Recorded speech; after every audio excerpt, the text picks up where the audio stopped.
About Supreme Court, appointment of जजेस of Supreme Court, उनकी qualification क्या होती है, उनका टर्म पीरियड कितना होता है. Now in this video will talk about jurisdiction. Jurisdiction क्या होता है? जुरिस्डिक्शन मीन्स दायरा. The scope of power of Supreme Court to hear and decide cases is called its jurisdiction. यानी कि जो सुप्रीम कोर्ट का स्कोप है पावर का, कि वो किस टाइप के केसेस को सुनता है, किस तरह से डिसाइड करता है, वो जुरिस्डिक्शन कहलाता है. सुप्रीम कोर्ट को 3 टाइप्स ऑफ जुरिस्डिक्शंस हैं. First original, appellate and advisory. यहाँ पर हम एग्जामिन करेंगे तीनों टाइप के जुरिस्डिक्शन को. First of all we will talk about original jurisdiction. Original jurisdiction क्या है? यानी कि जो केसेस, कुछ केसेस ऐसे होते हैं कि अदर कोर्ट्स में नहीं सुने जाते, जो केवल और केवल सुप्रीम कोर्ट में ही सुने जाते हैं. जो भी डिस्प्यूट होते हैं, जैसे यूनियन गवर्नमेंट और स्टेट गवर्नमेंट के बीच में हो गया, या फिर कोई भी, यानी कि 2 या 2 से अधिक स्टेट के बीच में कोई डिस्प्यूट्स आ रहे हैं तो उन्हें रिसोल्व करना.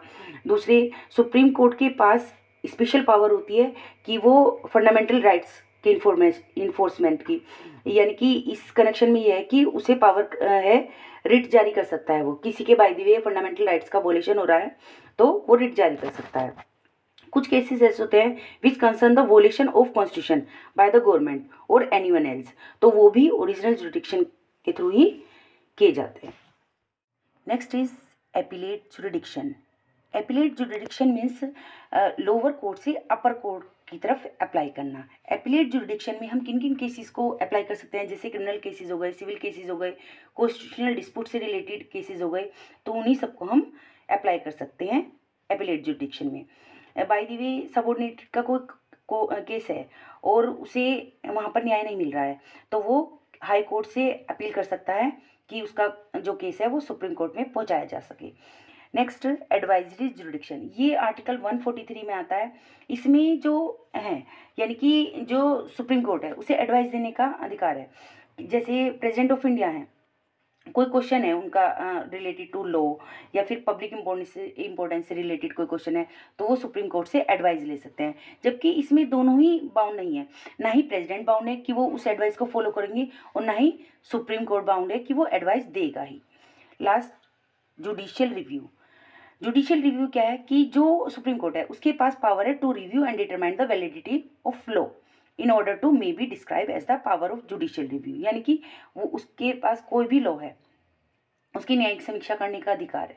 It means that the constitution is the supreme law. हम कह सकते हैं कि सुप्रीम लॉ जो है वो क्या है, उसके पास कॉन्स्टिट्यूशनल रेमेडीज का कॉन्स्टिट्यूशनल अमेंडमेंट्स का अधिकार है. कंप्लीट वो न्यायिक समीक्षा कर सकता है. अभी हमने सुप्रीम कोर्ट की बात की. Now will talk about high court. High court highest judicial authority होती है एट स्टेट लेवल. यानी कि अगर जो हम बात करें हाई कोर्ट की, तो हमारी इंडिया में 24 हाई कोर्ट हैं.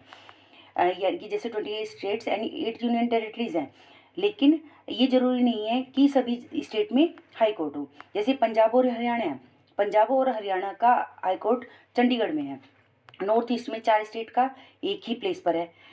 तो इस तरह से हाई कोर्ट जो होते हैं वो टोटल 24 है. अब हाई कोर्ट जो हैं ये हाईएस्ट कोर्ट हो गई स्टेट लेवल पर, लेकिन ये सुप्रीम कोर्ट के अंडर में ही वर्क करते हैं, उसकी अकॉर्डिंग टू डायरेक्शन. यानी कि कंप्लीट जो कंट्रोल होता है सुप्रीम कोर्ट का ही होता है. अब अपॉइंटमेंट ऑफ जजेस. जजेस का अपॉइंटमेंट कैसे किया जाता है?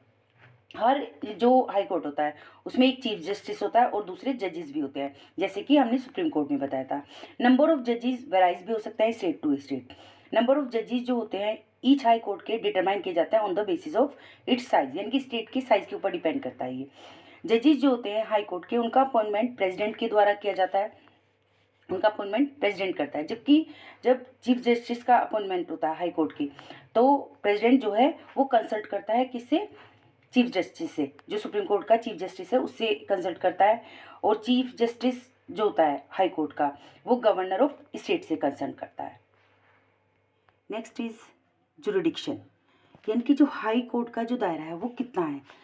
जो ओरिजिनल जुरिडिक्शन है हाई कोर्ट की वो काफ़ी लिमिटेड है. ये लोगों की फंडामेंटल राइट्स से रिलेटेड जितने भी बाय द वे किसी के फंडामेंटल राइट्स का वोलेशन हो रहा था उसके इस टाइप के केसेस को सुनता है. हाई कोर्ट के पास पावर होती है कि वो लोगों की फंडामेंटल राइट्स को रिस्टोर कर सके, उनके लिए ऑर्डर इशू कर सके. हाई कोर्ट रिट जारी कर सकता है और दूसरी बाय द वे कोई भी जैसे इलेक्शन से रिलेटेड पिटिशन होता है, इलेक्शन से रिलेटेड कोई डिस्प्यूट्स होता है तो उसके लिए भी रूल्स पास कर सकता है। दूसरे ये जितने भी क्रिमिनल केसेस होते हैं, सिविल और क्रिमिनल दोनों ही टाइप के केसेस को सुनता है। बाय द वे कोई भी डिसीजन ऐसा है कि लोगों के अगेंस्ट लिया गया है तो वो सबॉर्डिनेट कोर्ट के जो केस होते हैं उसको रिव्यू कर सकता है, उसके लिए कह सकता है कि ये सही है ये गलत है। दूसरे जितने भी सबॉर्डिनेट कोर्ट के वर्क होते हैं उनको कंट्रोल करता है और सुपरवाइज करता है।